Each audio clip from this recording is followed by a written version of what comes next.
All right, so I think I figured this out.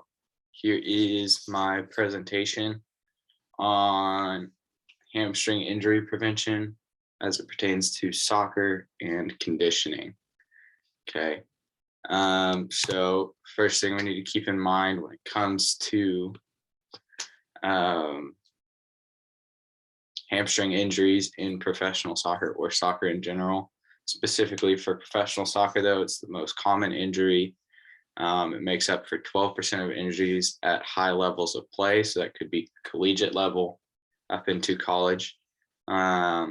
Recent trends show a 4% decrease in, actually 4% increase since 2001 in hamstring injuries. On an individual club level, this kind of equates to 10 hamstring injuries per season, which results in about 90 days missed, which can be anywhere from 15 to 21 matches per season per club. And so with respect to exposure, if you care about that, those kind of rates, it's just below 1 per 1,000 hours of training or competition. And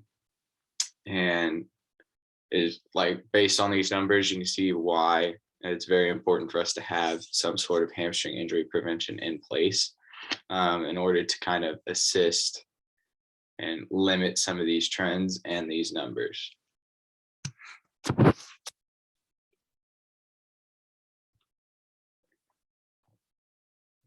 fine. Make sure I didn't skip one. And then as far as kind of risk factors is what we want to look at when it comes to what we want to limit in terms of preventing injury. So here are some risk factors that research has shown: age, ethnicity, fatigue, improper warm-up, previous hamstring injury. So that could be this, and then that can be broken down even further into how great of an injury it was. And then if their rehab was poor previously, that can also be a risk factor for injury, or if you send them back too soon. The history of injury of surrounding tissues. So that could be adductors, quad, that could be a hip injury, your glutes, any of those would kind of count as a surrounding tissue for the hamstring. Even a knee injury also can be considered a risk factor.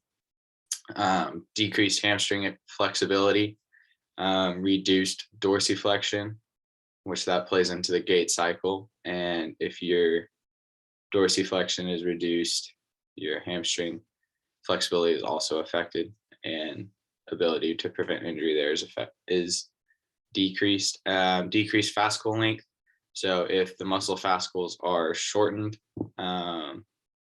that's probably more likely going to result in an injury. Decrease in functional movements, reduced core stability, reduced activation of the glutes, muscle strength imbalances, and a change of optimal muscle length. So these are all possible risk factors that could lead to hamstring injury. Research kind of lists age, ethnicity, and previous hamstring injury as non-modifiable risk factors. But if you look at, if we imply or use any of a proper hamstring prevention program, we can kind of cut down on the previous hamstring injuries, and especially that inadequate rehab, we can take care of that beforehand, therefore effectively kind of limiting it. So yeah, and that's kind of what the research is showing as far as risk factors go. Let me see if there's anything else I need to mention. Research kind of shows that about 66% of athletes in professional soccer have 3 to 5 of these risk factors. And that none of the athletes that were looked at have none of them. So no athlete has 0 risk factors in professional soccer. And that, depending on sample size, you can take that however you want. Yeah, and that's what I've got for risk factors here. And like I said, that's kind of what we're going to target as we build out a prevention program. And then as far as the anatomy of the hamstring, you have three muscles: semitendinosus, semimembranosus, and the biceps femoris. Biceps, and all of them are active pretty much from mid swing to the terminal stance phase of the gait cycle, which is listed below. When it comes to the biceps femoris, that's your most commonly strained of the three hamstring muscles. It makes up for about 80% of hamstring injuries.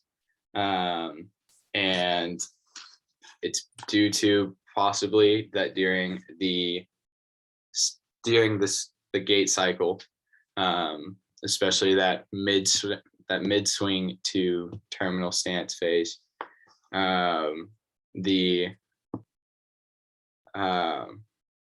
should I put it? The biceps femoris increases in length by 12%. And as far as the other two muscles are concerned, the semimembranosus provides the greatest amount of force production during the gait cycle, whereas the semitendinosus sustains similar eccentric forces as the biceps femoris, that 12% increase in length. But the semitendinosus is primarily what's going to be affected during strength training and strength exercises, as opposed to just running. And typically when you see a hamstring injury, it's going to be in that late or terminal swing phase, due to especially at high speed running, you get a violent eccentric contraction of the biceps femoris as it reaches both its maximum length and its maximal strength capacity during that phase of high speed running. So that's typically when you see a hamstring injury occur, and you can kind of see why. If it's reaching maximum length, maximum strength production, you've got two contrasting things going on. You've got the fascicles trying to lengthen, but also you've got if you want to go down to the sarcomere level, you've got your Z discs trying to lengthen and shorten at the same time, and that's no bueno. And then as far as kind of all I've got for this slide, we'll move on to the next one.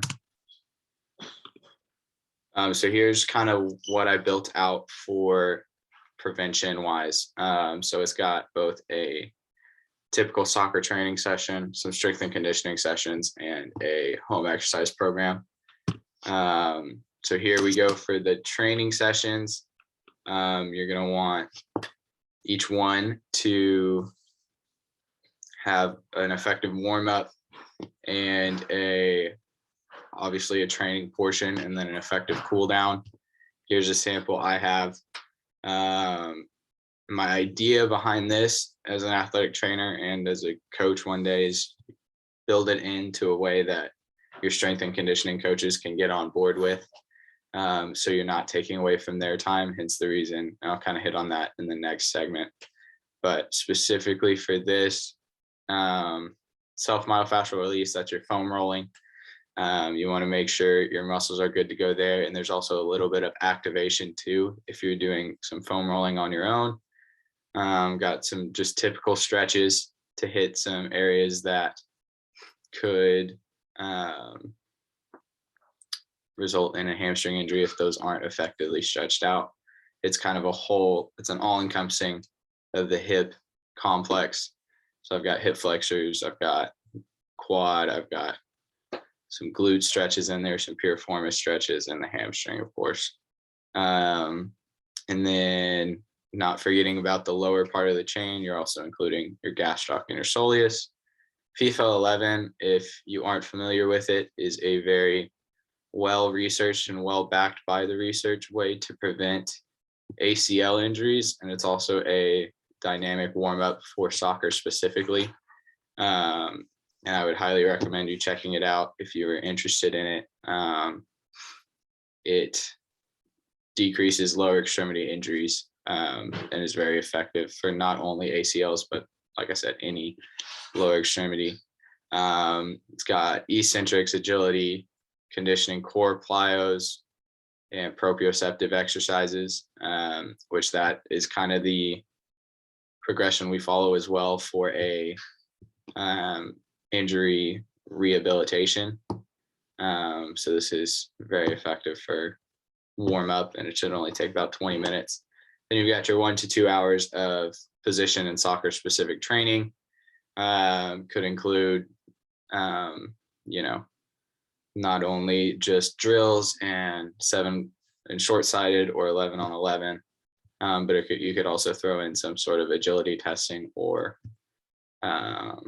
conditioning testing if you would like as well. And then we've got cool down. You just want to go for a light jog, take everything kind of drop your heart rate and everything so you aren't running at 100 miles an hour still whenever you leave the facility. Do some more foam rolling, and yoga and stretching. Those are also very effective for increasing flexibility and reducing DOMs.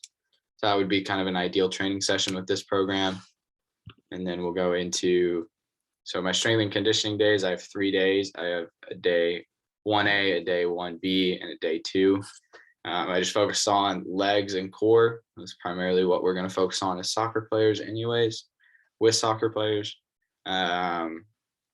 But also, like I said, I want to kind of make this beneficial for the strength and conditioning coaches, and not cut into their stuff too much. So I'm only taking up 2 days a week where they can have the rest of the 5 or whatever their training looks like. And yeah, so with this light-ish leg day, it's still a heavy, hard workout. It's just not, we aren't getting under the bar and putting a lot of weight on. We're working a lot more plyometrics, powers, or not necessarily power, but plyometrics and muscle specific, simple movements, box jumps, and followed by a depth jump. It's 2 by 8. So you're jumping up onto the box and then dropping down. And I've got lateral step ups. Again, at least 20 inches on that one. And you're standing next to the box, stepping up onto the box, and you're stepping down. Then I've got hurdle jumps over, obviously, a hurdle, forward and back, and then lateral side to side. Hip extension, 45-degree. So that's a hamstring eccentric and concentric exercise. And it activates the biceps femoris, especially in that eccentric position. If we're getting biceps femoris activation, that's really beneficial to kind of training in that position that results in injury. But we're training at a lower load and at a lesser speed, so to speak, which if we can strengthen there, it'll benefit us in preventing injury later. Glute ham raise, similar, hamstring strengthened via eccentric and concentric actions, always beneficial. And then Nordics, this is kind of one of the most well-researched exercise for hamstring injury prevention, especially among soccer players or really anybody. You see even MLB and professional soccer teams testing Nordic strength during their pre-participation exams. So like their beginning of the year physicals. Again, like I said, well-researched, very eccentric heavy, allows for fast core length to increase, and the eccentric strengthening counteracts that mechanism of injury, and it biases the semitendinosus. Skater squats, I just love skater squats. I think they're awesome. Strengthens the quads, glutes, hamstrings, and the adductors. So you get your stability and your strengthening in that one. And I just include a little note at the bottom of why it's ordered this way. If you do plyometrics first, you get better. Your plyometric is going to be better. You aren't going to be tired while you're doing it, and it decreases the risk for injury during exercise. And then also it kind of introduces a fatigue factor, which when we talk about Hamstring injuries, a lot of them occur kind of second half, mid to late. So anywhere from 45 to 90 minutes. And so that's why we want to introduce kind of a fatigue factor prior to doing these hamstring strengthening exercises, again, kind of counteracting some of those risk factors and mechanism injuries. Here we go with kind of our heavier day, back squats, goblet squats, Romanian deadlifts, lunges, kettlebell swings, hamstring curls, all focused basically on that posterior chain. Hamstrings, a little bit of quad stuff with the squats and the lunges. But priority obviously is hamstring, especially with this program, and some power stuff too as well, which again, I don't really list like weight specific. It's going to vary based on the athlete. And then my second day is a core only day.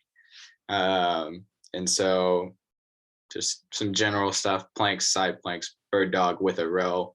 You're up on, preferably you're up on a bench in your quadruped position and you're rowing. You've got a dumbbell in each hand and you're alternating a row. And you can kick out your leg if you want, or you can just stabilizing kind of that plank position and row. And then you've got stir the pot. Love these. Actually, I personally hate them, but I love prescribing them. Forearms, you're in a plank position. Forearms are on a Bosu ball or a yoga ball, and you're going in a clockwise formation with your forearms around and on the ball, back and forth. So I have 5 clockwise, 5 counterclockwise.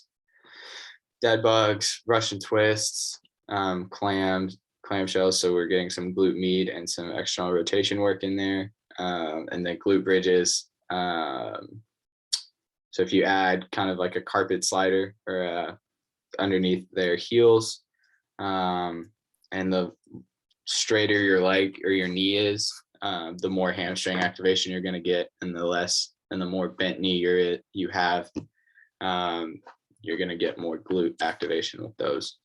And so my goal is kind of posterior and anterior chain with these. That way you set the table. If your core is strong, every other appendage is going to be able to move well off of it. It sets a great fulcrum and a steady, and increases your lever strength and ability. And finally, just kind of a home exercise program, because it's kind of necessary for injury prevention. You got to have it's got to be a 24 hours a day kind of thing. This takes maybe 30 minutes. So it's just some foam rolling, some easy stuff, stretching, and some yoga. Yoga has a ton of benefits: flexibility, core strength, and it's an effective adjunct to functional strengthening exercises. But also some psychological effects are very beneficial for yoga. It's a very calming and decreases stress levels. That's been found in, I mentioned Division III soccer players in a study of them down below. But yeah, those are just some specific poses I found for kind of the stuff we've been working on. So whether that was core or whether that was hamstrings or just general flexibility and stress relief. But yeah, that's what I've got. There's my references. Feel free to let me know if you have any questions. Thank you.